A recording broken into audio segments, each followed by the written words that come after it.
দিয়া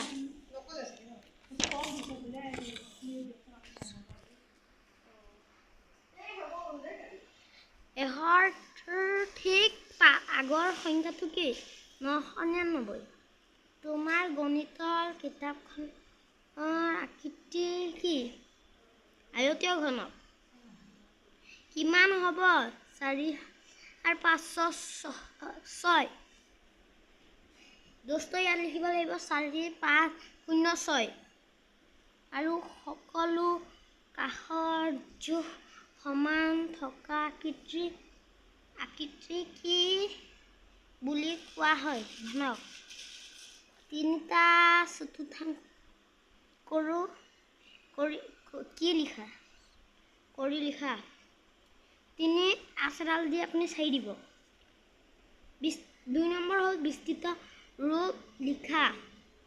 ইয়াত লিখা আছে 116 ইয়াত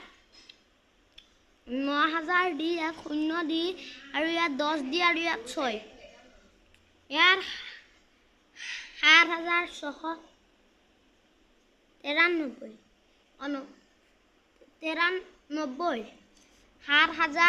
7690 আৰু ইয়াত 0 আৰু ইয়াত হ'ব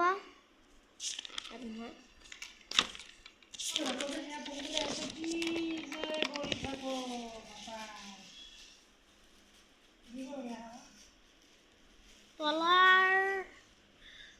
ক্ৰম আকৃতি কেইটা তলত আৰু চুক সংখ্যা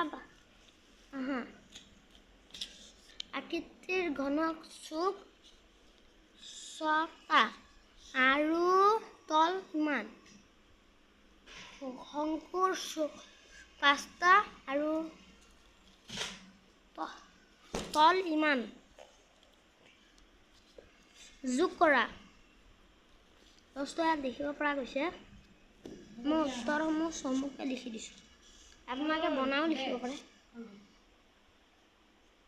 এখন টেবুল আৰু 6 নম্বৰটো আছে এখন টেবুল ফেনৰ দাম 2399 হ'লে কেলকুলেটাৰ এটা দাম কিমান হ'ব মুঠ দাম হ'ল ইমান আৰু আপোনালোকে কমেণ্ট কৰিব আৰু কি আহে আৰু এটা দেখুৱাই দিছোঁ 1 আহিব দোস্ত ইয়াত এনেকৈ লিখিব পাৰে বা আপুনি মস্তকেও লিখিব পাৰে দোস্ত আজি এই ভিডিঅ'টো আপোনালোকক কিয় দিলোঁ জানে নহয় বাৰু দোস্ত আজি মই এই ভিডিঅ'টো দিলোঁ কাৰণ আমি আজি এই ভিডিঅ'টো দিলোঁ আমাৰ পৰীক্ষাৰ কাৰণে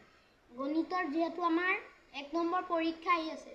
আৰু এই পৰীক্ষাটোৰ কাৰণে আমি দিলোঁ এই ভিডিঅ'টো আৰু এনেকৈ ভিডিঅ' চাই থাকিবলৈ আপোনালোকে আমাৰ